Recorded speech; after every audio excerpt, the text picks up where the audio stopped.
প্রিয় শিক্ষার্থীরা, তোমরা সবাই কেমন আছো? আশা করি তোমরা সবাই ভালো আছো। অনলাইনে আমার চতুর্থ ক্লাসে তোমাদের সবাইকে স্বাগতম।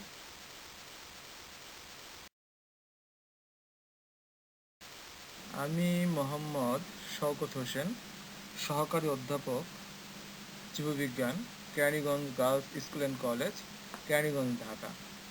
আজকের বিষয় জীববিজ্ঞান দ্বিতীয় পত্র, প্রাণীবিজ্ঞান। আজকের চ্যাপ্টারের নাম রক্ত ও সঞ্চালন।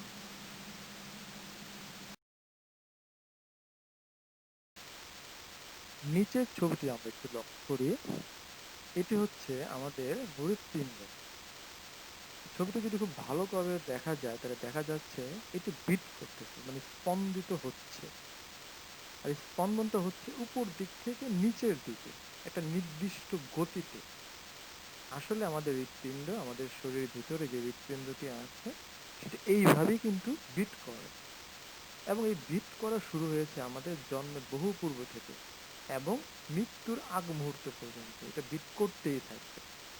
বিট করার প্রক্রিয়াটাই একটি স্বাভাবিক প্রক্রিয়া, কিন্তু পদ্ধতিটি অনেক জটিল একটা পদ্ধতি। আমরা আজকে এই ক্লাসের মাধ্যমে এই বিট কেন করে এই বিষয়টি ডিটেলস বুঝতে পারব।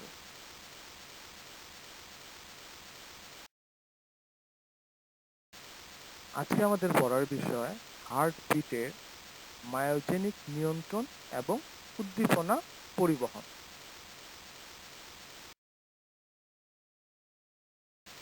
পাঠ শেষে শিক্ষার্থীরা হার্ট বিট কি তা বলতে পারবে, FAN স্যান কি তা বলতে পারবে, AVN কি তা বলতে পারবে, হার্ট বিটের মায়োজেনিক কৌশল ব্যাখ্যা করতে পারবে। আমরা এই ছবিটি একটু লক্ষ্য করি। আমরা এখানে হৃৎপিণ্ডের দুটো পজিশন দেখতে পাচ্ছি, একটি হচ্ছে ডায়াস্টল পজিশন আর একটা হচ্ছে সিস্টল পজিশন। ডায়াস্টল বলতে বোঝাচ্ছে হৃৎপিণ্ড যখন প্রসারিত অবস্থায় থাকে, এবং সিস্টল বলতে আমরা বোঝাচ্ছি হৃৎপিণ্ড যখন সংকোচন অবস্থায় থাকে। তার মানে হৃৎপিণ্ড দুটো পজিশন, একটা হচ্ছে সিস্টল পজিশন বা সংকুচিত পজিশন, আর একটা হচ্ছে ডায়াস্টল বা প্রসারণ পজিশন। তাহলে একবার সিস্টল হবে এবং আরেকবার হবে ডায়াস্টল।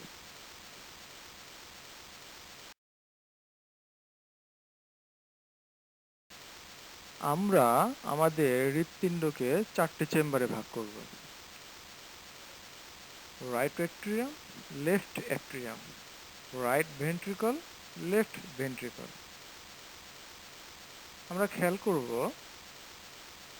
রাইট অ্যাট্রিয়াম এবং ভেন্ট্রিকলের ক্ষেত্রে রাইট অ্যাট্রিয়াম যখন ডায়াস্টল হবে তখন রাইট ভেন্ট্রিকল তখন সিস্টল পজিশনে থাকবে।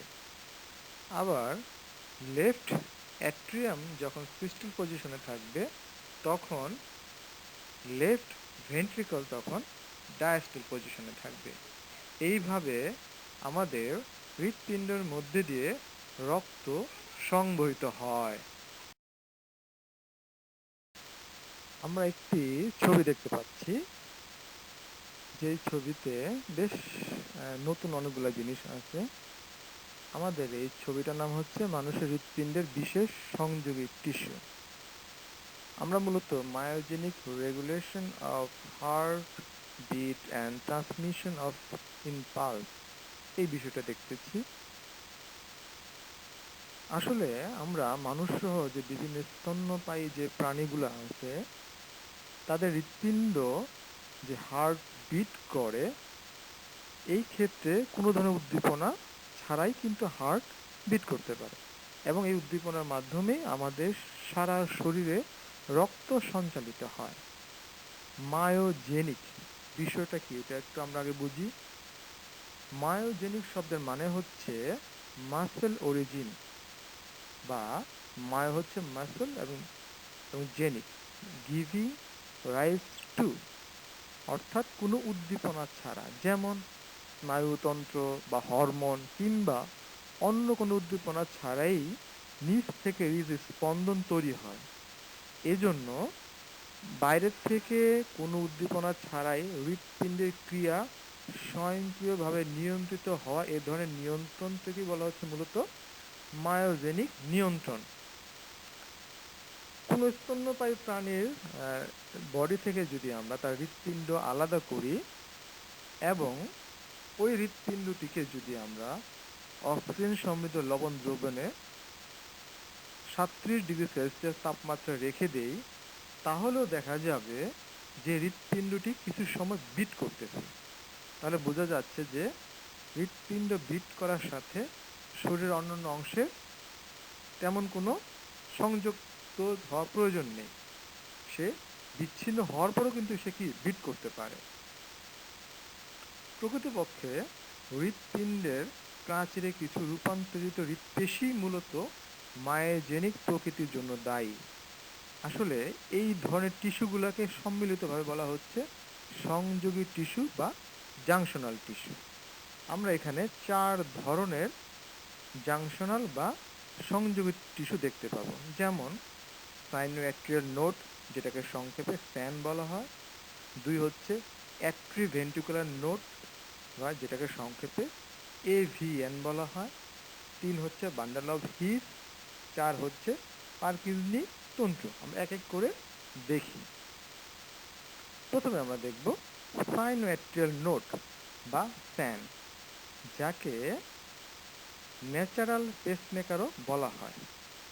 প্রথমে আমরা যে জায়গাটা দেখব, আমাদের রাইট অ্যাট্রিয়ামে সুপিরিয়র ভেনে কাভা একটা জায়গা আছে, যে সুপিরিয়র ভেনে কাভা দিয়ে আমাদের শরীরের উপর অংশ থেকে কার্বন ডাইঅক্সাইড সমৃদ্ধ রক্ত উপর দিক থেকে আমাদের রাইট অ্যাট্রিয়ামে আসে। ঠিক সেই জায়গাটাতে কিছু অংশ জাস্ট ছিদ্র, যেখানে সেই ছিদ্রের সংযোগস্থলে অবস্থিত স্বয়ংক্রিয় স্নায়ুতন্ত্র কিছু স্নায়ু প্রান্ত অল্প সংখ্যক কিছু হৃৎপেশি নিয়ে মূলত এই জায়গাটা তৈরি। এটা সাইজ হচ্ছে 10 থেকে 15 মিলিমিটার লম্বা এবং 3 মিলিমিটার চড়া এবং 1 মিলিমিটার পুরু। আসলে স্যান থেকে এক ধরনের ইলেকট্রিক্যাল সিগন্যাল তৈরি হয়। আসলে এটাকে বলা হচ্ছে অ্যাকশন পোটেনশিয়াল ইলেকট্রিক্যাল সিগন্যাল, যেই সিগন্যালটার মাধ্যমে মূলত হার্টবিট শুরু করে। এটা একটা ইলেকট্রিক্যাল সিগন্যাল, যেটা এখান থেকে এই ছোট্ট কিছু জায়গাতে হৃদ সংকোচন শুরু হয় এবং এটা অ্যাট্রিয়ামে ছড়ায় পড়ে এবং পরবর্তীতে আবার নতুন করে একই ধরনের উদ্দীপনা সৃষ্টি করা শুরু করে। এটাকে বলা হচ্ছে স্যান বা সাইনোঅ্যাট্রিয়াল নোড। এরপরে আমরা দেখব অ্যাট্রিওভেন্ট্রিকুলার নোড, যেটাকে সংক্ষেপে AVN বা AV বান্ডেলও বলা হয়। এটা হচ্ছে ডান অ্যাট্রিয়াম ও ভেন্ট্রিকুলার প্রাচীরে অবস্থিত স্যানের অনুরূপ গঠন বৈশিষ্ট্যের AVN টিস্যু। এক ধরনের পেশিগুচ্ছের সাথে এটা যুক্ত থাকে। এটা স্যানের মতোই হৃৎপিণ্ডের উদ্দীপনার ঢেউ অ্যাট্রিয়াম থেকে ভেন্ট্রিকুলে প্রবাহিত করে। মূলত স্যান থেকে এভিএনে উদ্দীপনার ঢেউ পরিবহনে 0.15 সেকেন্ড দেরি হয়, অর্থাৎ ভেন্ট্রিকুলার সিস্টেল শুরু হওয়ার আগেই কিন্তু অ্যাট্রিয়ালের সিস্টল কমপ্লিট হয়ে যায়। তাহলে বোঝা যাচ্ছে স্যান থেকে সিগন্যাল আসবে, সেই সিগন্যালটা রাইট অ্যাট্রিয়াম থেকে লেফট অ্যাট্রিয়ামে যাবে। পরবর্তীতে আবার এভিএনও কিন্তু একই ধরনের সিগন্যাল তৈরি করবে। সে ওই অ্যাট্রিয়াম থেকে সিগন্যালটা কিন্তু ভেন্ট্রিকুলারের মাধ্যমে কি করবে, পৌঁছে দিবে। এখন আমরা দেখব বান্ডেল অফ হিস, 3 নম্বর যেটা। আমরা যদি ছবিটা ভালো করে খেয়াল করি, যে আমাদের ভেন্ট্রিকলের মাঝামাঝি জায়গায় এক বিশেষ ধরনের আন্তঃভেন্ট্রিকুলার যে প্রাচীরটা আছে, সে মাঝামাঝি জায়গাটার মধ্যেই মূলত এখানে কিছু কালো কালো অংশ দেখতে পাচ্ছি। এটাকে মূলত বলা হচ্ছে বান্ডেল অফ হিস। এর কাজ হচ্ছে এভিয়ান থেকে সিগন্যালটা গ্রহণ করে সে পার্কিনসনি তন্তুর কাছে সিগন্যালটা পৌঁছায় দেওয়া, যাতে ভেন্ট্রিকল সঠিকভাবে এই সিগন্যালটা পায়। এরপরে আমরা দেখব পার্কিনসনি তন্তু। পার্কিনসনি তন্তু নিচের দিকে যদি আমরা খেয়াল করি, তাহলে দেখতে পাবো যে বান্ডেল অফ হিস থেকে কিছু সংযোগকারী কিছু উপাদান আছে যে নিচের দিক থেকে সম্পূর্ণ হৃৎপিণ্ডটাকে মানে ঘিরে ঘিরে রাখছে। যখন ফ্যান থেকে এভিয়ান, এভিয়ান থেকে bundle of his, bundle of his থেকে যখন পারকিন্স তন্তুর কাছে সিগন্যালটা আসে, পারকিন্স তন্তুর মাধ্যমেই টোটাল নিলয়টা কী হয়ে যায়, সংকুচিত হয়ে যায় এবং এক নির্দিষ্ট সময় মেনটেন করে এই ধরনের সিগন্যালটা আসে। মূলত সম্মিলিতভাবে fan, avian, bundle of his এবং পারকিন্স তন্তুর মাধ্যমে আমাদের অ্যাট্রিয়াম এবং ভেন্ট্রিকলের বিট শুরু হয়, বিট করে আসলে। তো এগুলো একটা সম্মিলিত কাজ এবং সম্মিলিত কাজের ফলেই কিন্তু এই প্রক্রিয়াটা সম্পূর্ণ হয়।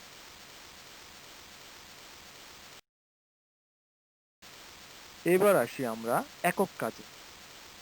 আশা করি তোমরা সবাই এর উত্তর দিতে পারবে। প্রথমে বলবো ফ্যান বা FAN কিভাবে কাজ করে, তোমরা নিশ্চয়ই বলতে পারবে। এরপরে দেখব AVN, এ কিভাবে সিগন্যাল পৌঁছায়। আশা করি এটাও তোমরা বলতে পারবে। এইগুলো কিন্তু পরীক্ষাতে আসে শর্ট কোশ্চেন হিসাবে, অবশ্যই শিখে ফেলবে।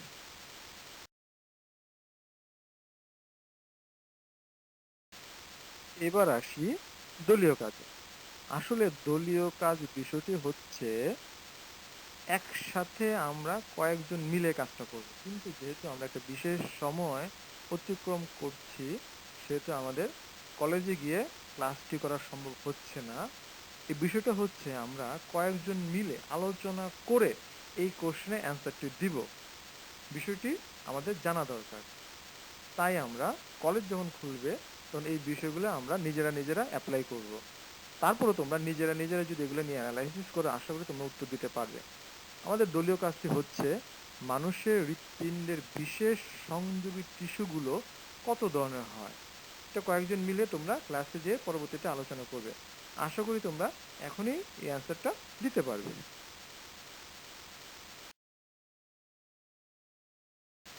এবার তোমাদের পরীক্ষা মানে মূল্যায়ন, দেখি তোমরা বলতে পারবে। আমরা ফ্যান কি জিনিস, এভিএন কি জিনিস এগুলো আমরা জেনে এসেছি। এখন আমি এগুলোর সংজ্ঞা জিজ্ঞেস করবো তোমাদেরকে। আশা করি প্রত্যেকটিরই সংজ্ঞা তোমরা দিতে পারবে। ফ্যান এর সংজ্ঞা দাও। 2 হচ্ছে এভিএন এর সংজ্ঞা দাও। 3 হচ্ছে মানুষের হৃৎপিণ্ড কেন সংকোচন ও প্রসারণ হয়। আমাদের পড়ার মধ্যে কিন্তু এই কোশ্চেনগুলোর অ্যান্সার আছে। তোমরা যদি মনোযোগ দিয়ে পড়াটা খেয়াল করো তাহলে অবশ্যই এই কোশ্চেনগুলোর অ্যান্সার তোমরা দিতে পারবে।